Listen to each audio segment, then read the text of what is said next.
So in one of my last videos where we tested this guy, the Worksharp MK2 or Mark II, however you want to say that, I had a lot of people in the comments concerned about these powered belt type sharpeners ruining the heat treatment on their knives. And essentially what they're referring to is something called burnt edges. And that's where the belt friction heats up the apex, the very apex or the very point of that knife past the tempering point and ruining the heat treatment of the apex. Now, in that video, I stated that that wasn't a real concern with this sharpener, and I did some testing on this in camera. I did not record it. So what I ended up doing is actually going back, recording some footage, and I put like a $2,000 lens at risk of getting completely destroyed to get the footage that you're about to see. And it's very interesting footage, and I don't think that anybody's ever done this before because it's extremely risky, not only for the user to get this stuff, but also for the camera equipment involved.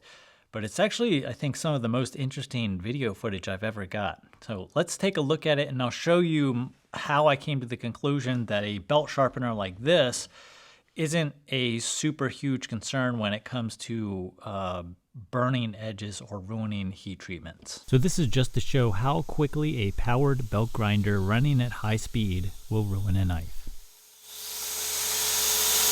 Oh, that's fast. Look at that. Don't know if you can see this, but right at the tip there, we overheated the crap out of it in about 0.2 seconds. So that tip's ruined.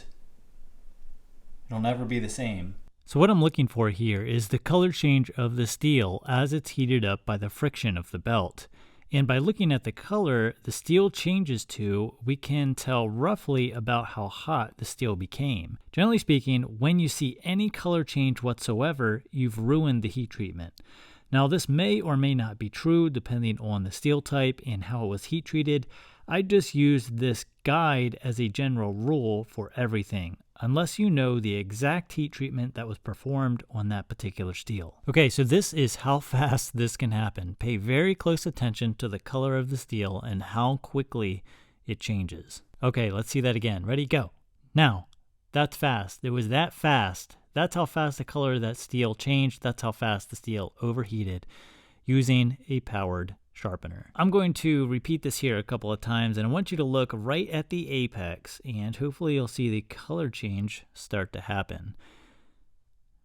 I mean, it is almost immediately after the knife contacts the belt. So we're touching now, and right there, it overheats. So here's another angle, and keep in mind these are not easy videos to get. This is about a $2,000 lens, about 20 millimeters away from a high-speed belt with metal flakes and stuff flying towards it. So this is seriously putting this at risk, and I probably won't do this again because I'm also grinding blind.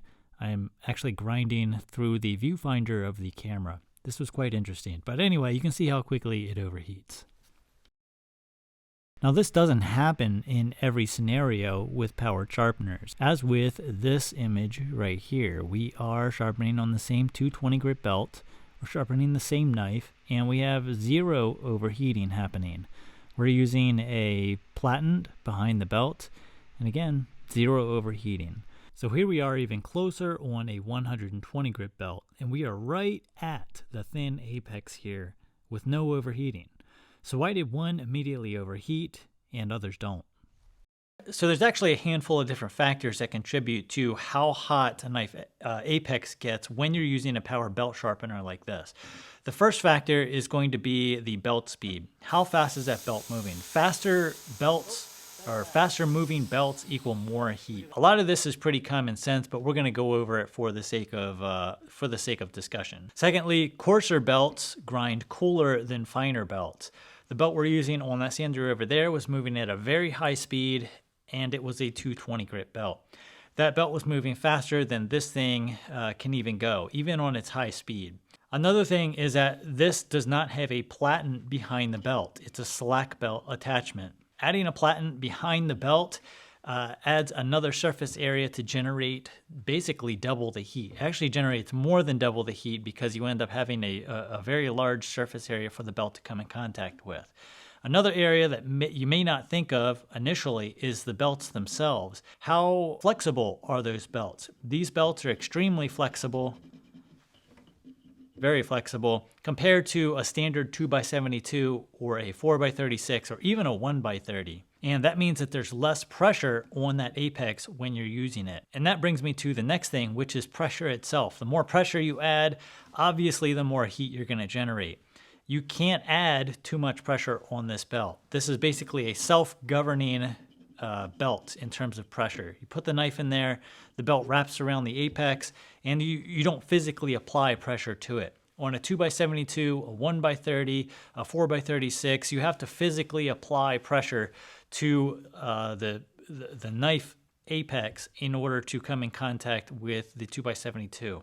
And let me tell you, it's very, very easy to apply too much pressure and overheat that apex on a machine like that. You don't need a lot. And again, these are super flexible belts, which helps it grind cooler. We also have a relatively low belt speed. On the first setting here, even though it sounds quite fast, it's really not that fast compared to a giant 2x72, a 4x36, or a 1x30. This is a slower belt speed than what those are moving at, and you get a lot less heat generated.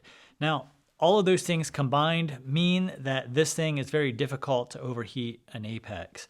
You can do it. It is possible to overheat an apex and ruin and get a burnt edge and ruin that heat treatment along the apex.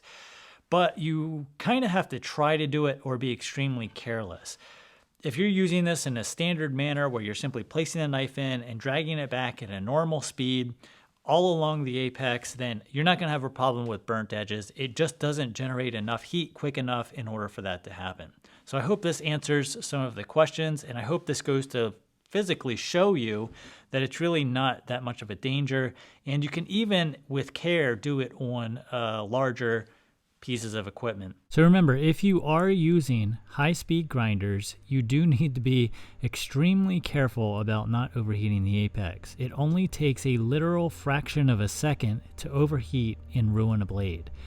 It's just not an issue on the Work Sharp in particular. In this example, we have some slower overheating that would be impossible to see with the naked eye, but we are applying a lot of pressure and removing a ton of material.